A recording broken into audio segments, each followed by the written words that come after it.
A rare combination of a player who had massive potential from the get-go and still managed to exceed expectations, Cristiano Ronaldo began attracting a fair number of detractors after he'd reached a certain level that many considered to be his ceiling. However, with the sort of mental strength and perseverance that has ultimately become one of his greatest weapons, CR7 has worked hard to bounce back every single time. And in saying that, you may think picking just 7 of those moments would have been really difficult, but in truth, it actually wasn't. Why? You'll get the answer to that question when you see entry number 1. Check it out. But not before you check out all these first, as here are 7 times CR7 silenced his critics. Let's roll on. Number 7. The Champions League Final 2008. So much like the Messi entry on the previous list, I'm going to start by explaining why this entry is considerably lower than all the others. And well, it's pretty simple, because the thing Ronaldo silenced his critics on with his header and overall performance in Moscow is he was able to do it in the big games. Yep. There was actually a period in the 2000s where Cristiano Ronaldo, yes, this guy, was accused by a section of the media, I'm pretty sure they're called the C section, of disappearing in big games. And if you're watching this and thinking, well, they were probably right to think that because CR7 really started performing in the big games during his time at Madrid. And well, to be fair, no. Cause my friends, by 2008, Ronaldo had already been Portugal's player of the tournament on 2 different occasions, scored the opener and was widely lauded by critics as the man of the match in the FA Cup final, though that was against Millwall, so make of that what you will, more on that later by the way, silenced Highbury with a brace, put up a classic wide mid display against Liverpool, destroyed Arsenal again for 2 hours at the Millennium Stadium, had a stern 2000s Italian defence request and borderline threatened him to stop dribbling, actually put up decent performances both home and away against Barca in the semi-final of that very UCL run, among so many others I'm forgetting right now. But hey, they still did try hard to push the narrative, and on that rainy night in Moscow, Ronnie shoved it back in their face in defiant fashion. Number 6. The hat-trick versus Tottenham 2022. Football fans are a bunch of morons, aren't they? Your dad's a hypocrite, shut up. So follow me here. Ronaldo gets signed by Oli. Ronaldo starts the season on fire. Oli gets sacked. Ranić comes in. Ronaldo's form takes a dip. The general consensus? He is finished and age has caught up to him. What? Look, as football fans, and yes, including myself, we are an emotional bunch and often do get carried away with blind support and, or in this case, hatred. But if you step back and attempt to logically assess this pattern of thinking, it's actually so f***ing stupid it's unreal. Cause bear with me. You completely ignore the possibilities of him being unhappy with the system under the new manager, him being potentially unhappy with other aspects under the new manager, him having personal problems and maybe even niggling injuries we don't know about, and instead jump straight to age has caught up to him. Age has caught up to him. In 3 months. I'll say it before and I'll say it again, kids. That's not how biology works. Like, fuck me, did you even pay attention in year 2? Well, even if you didn't, turns out I still don't need to recap it here, because thankfully CR7 shut that shit down when he returned in March, banged in 3 against Conte's Spurs, and finished the season with 9 goals in 8 games. Age has caught up to him. Stop eating crayons, man. Number 5. His first season at Madrid. So by the end of his first run at Old Trafford, Ronaldo was in a Manchester United team that was probably the best in the world over a 3-year period, a side who had just three-peated the Premier League and made back-to-back UCL finals, even winning one of them. Meanwhile, Real Madrid were a team who had just been knocked out of the UCL last 16 5 years in a row, had just finished 08-09 with 5 straight defeats in the league, were chopping and changing managers on what seemed like a quarterly basis, faces. And to make it even worse, if they were to even win anything, they had to topple the only team in the world who may have been even better than Ronnie's United side. So, due to such circumstances, along with the memories of previous Premier League Ballon d'Or winner Michael Owen failing to cement a place in the starting 11 amongst Real's Galacticos, there were a vocal group of fans, journalists, and even a few ex-pros like fellow legendary Manchester United number 7 Erik Cantona saying that moving to Real Madrid would be a disaster for Cristiano's career.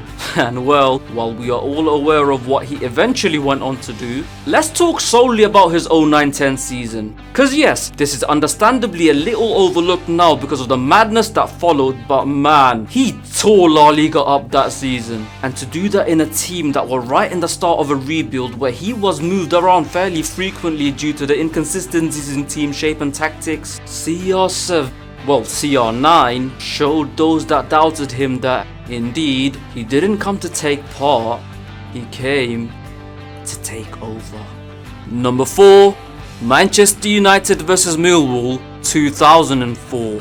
So this is probably the most pure example of working hard to silence your detractors on this list. And while I have highlighted this moment in particular because, well, it was a final and quite symbolic, this probably happened over a period of a couple of years. So, while for most footballers their best attribute is something that they were born with a gift for, a gift they just went on to make the most of and at times even build their game around, this was quite far from the case for CR7. Because you see that insane leap and amazing heading ability he's since been renowned for, man, he trained himself to do that. The guy in his early years was very much a Nani / charisma type tricky winger with no real intentions of getting involved in the aerial side of the game. As a matter of fact, a coach in the Sporting youth system back in the day actually labelled headers as one of the obvious weaknesses in Cristiano's game.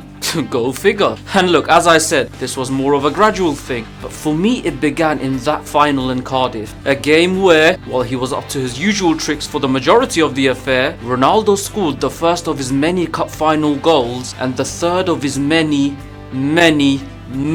headers, as well as the first of 3 consecutive headed goals, with the next 2 coming in the European Championships. And so began the career trajectory of the greatest header of the ball the game has ever seen. Also, speaking of seeing, the United Millwall final was actually the very first club football game I've ever seen on TV, the first overall being Argentina vs England in the 2002 World Cup. Yeah, that's right, 2-year gap. Wasn't really a fan of football back then, and to be fair, even after that 04 Cup final, I actually didn't begin following football until the European Championships that following summer. I love it when you ask about me.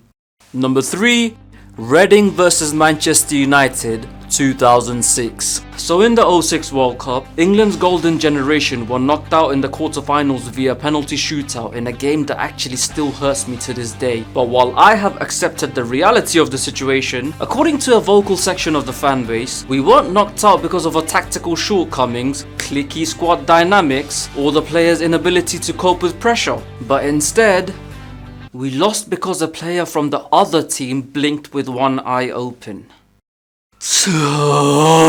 So, following the altercation at the World Cup with Wayne Rooney, much like a certain other Manchester United wing wizard 8 years earlier, CR7 was made public enemy number 1 and was mercilessly booed in pretty much every away ground across the country. The difference here though is that while Bex, despite his pretty boy looks, was from a traditional English family rooted in that stiff upper lip mindset, this fella was foreign, was already getting the crap kicked out of him even before all this, seemed to start crying even if he was just hit with a breeze from a grandma swinging a handbag, and somehow had an even more of an annoying face. So naturally, his capabilities of dealing with such abuse was questioned by everyone. Well, almost everyone. And although he pretty much began the season on fire, the defining moment came away at Reading in late September, where United, after having their 100% record start to the season snapped by Arsenal the previous week, were once again a goal down going into the final quarter of an hour. And this is where Ronaldo, with a deafening chorus of jeers ringing around the Majeski Stadium, picked the ball up from the left, cut in, and slotted home to rescue a point. And from that moment on, not only did he slowly begin to win the respect of the public back, but in doing so he proved that behind the annoying face and pansy exterior was a real man capable of shouldering ungodly amounts of pressure.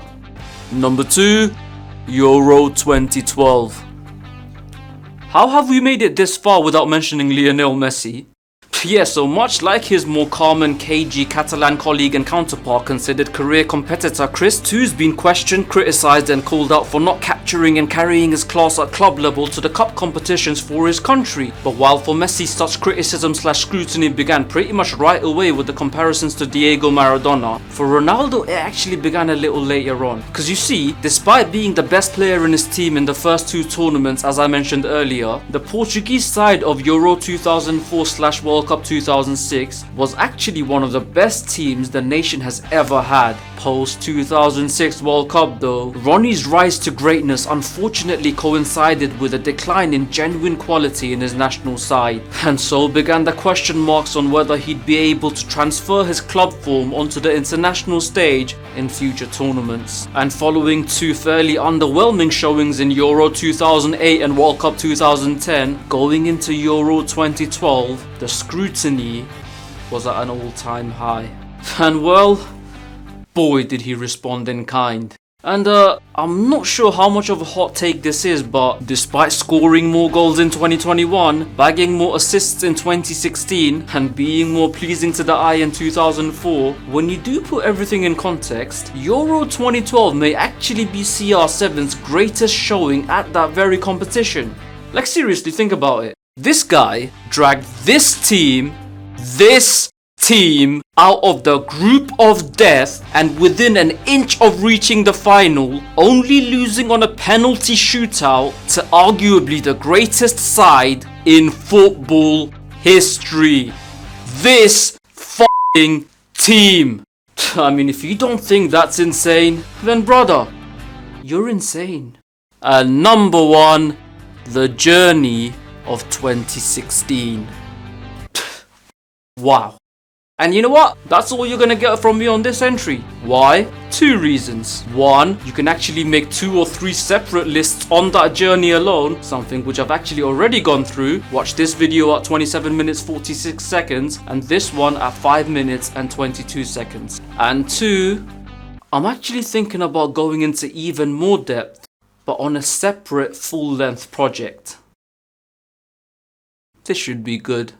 And that is that. What do you think of this list? Are there any instances of Ronaldo silencing his critics that I missed out? Let me know in the comments below. And as always, don't forget to like, share and subscribe. Till next time, keep rolling.